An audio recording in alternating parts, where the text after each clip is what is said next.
He gave up his keys. Gavin Anderson, who Satoshi Nakamoto handed control to, abandoned the Bitcoin project as well. He works on Zero Cash stuff on side Ethereum. Bitcoin Jesus, who used to love Bitcoin, he left Bitcoin. I left Bitcoin. Everyone ends up leaving Bitcoin because Bitcoin doesn't care about you. It doesn't love you. And the second that the Bitcoin community sees that you're successful anywhere else, they will demonize you and make you the worst person in the world. Ask Trace Meyer, ask me, ask Gavin Anderson, ask Bitcoin Jesus, Roger Ver, ask any of us who are some of the most, powerful people in the space.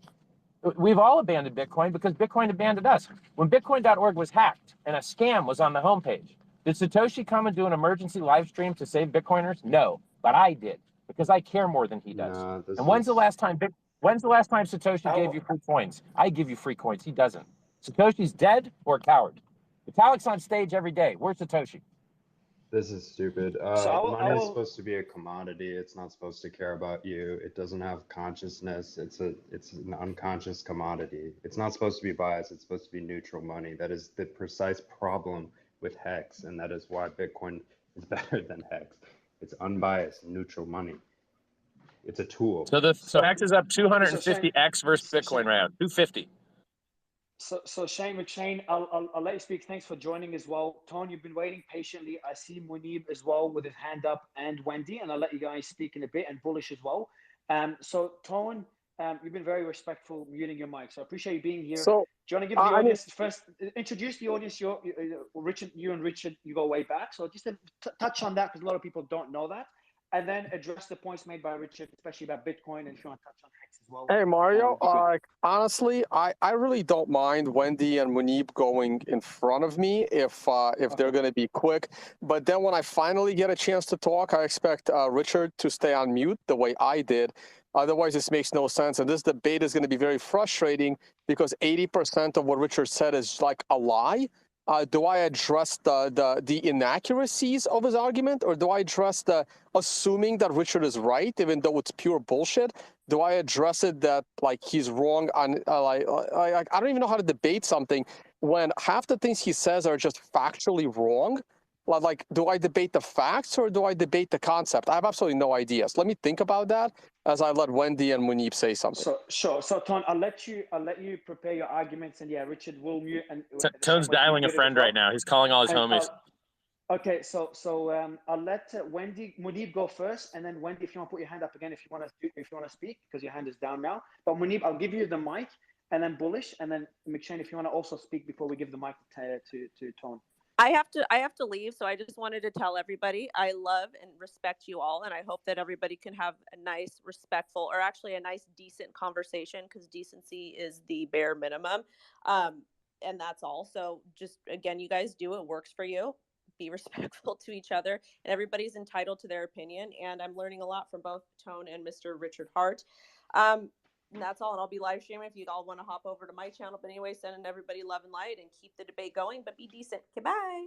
Thanks, Wendy. Wendy. So Munib, I'll give you the mic, and thanks for being here. I'll let you introduce yourself very briefly as well before discussing the points Richard made. Sure. I think very quick intro for people who don't know who I am. I've been in the Bitcoin space since around 2013. My background is distributed systems. I did a PhD in computer science at Princeton. And my quick comments, I actually didn't even know what the debate was going to be about, but I would plus one Tone that I think there were so many different types of inconsistencies and weird kind of like, I wouldn't call them lies, but basically just misrepresentation of things that I don't even know where to begin, right? Like I'll just pick like one small thing so you can make it a little bit concrete.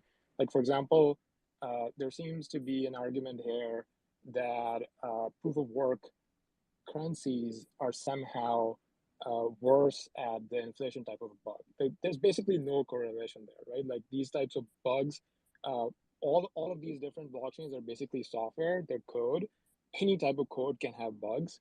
And if anything, if there's open source code that has been out there running in public for more than a decade, then a lot of hackers have actually tried hacking it. A lot of people have actually tried breaking it. So if anything, Bitcoin has a much lower probability of having bugs than anything else. But absolutely, there's no correlation between a proof of work currency and the software used to implement it with bugs. Like that's just not how the software works.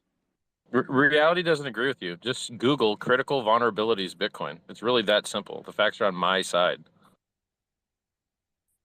They publish CVE lists. The developers, which you love so much, publish critical vulnerability reports. That's how software development works, right? Like that. This is basically, I think it's a known thing that Ethereum, for example, has a much more complex code base than Bitcoin. Bitcoin is simple by default. It only does one thing, right? You can only do very simple transactions with Bitcoin. Any computer scientist would agree with me that Ethereum is a much more complex code base than Bitcoin, right? You're pointing to a strange thing that happened in 2010 that was very responsibly handled to make a point that is really there to confuse people who don't know computer science that well.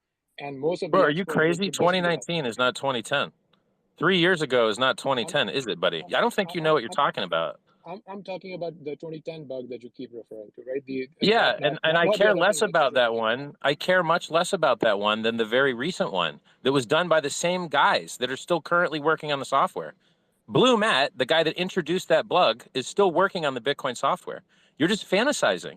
I listed you a bunch of proof of work coins that have had software inflation bugs. Now you list me the proof of stake ones. Go ahead. Yeah, because you don't know anything. Most of these small projects, nobody even care about it enough to actually go and exploit these bugs, right? Like you're making a claim that at the software level basically makes no sense. No engineer would agree with you. So you don't have a problem with anyone minting as many free Bitcoin as they want. That's cool with you.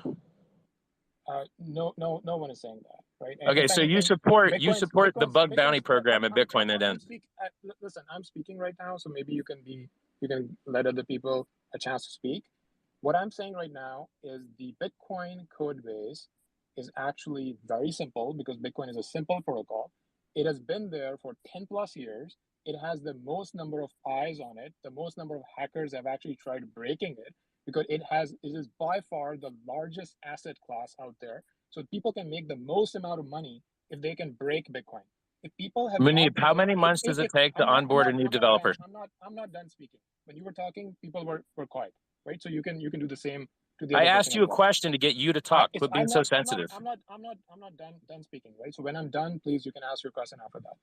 So going back to the fact that Bitcoin code base has been there for 10 plus years, people have the most amount of incentive to go and hack Bitcoin because they can steal the most amount of money by doing that. They don't care about the small random project, right? Because there isn't a lot of money there. There isn't a lot of liquidity there. Even if you steal something, it's like low stakes, right? Nobody cares. Bitcoin is the prime target. It's the largest asset class, the most liquid thing out there. And it has been there for more than a decade, right? Hackers have tried, other people have tried, and it is by far the most stable thing out there. So just coming here and making an argument that because it's proof of work, somehow you can create inflation bugs at the code level as a computer scientist, no engineer would ever agree with you that there's any correlation there.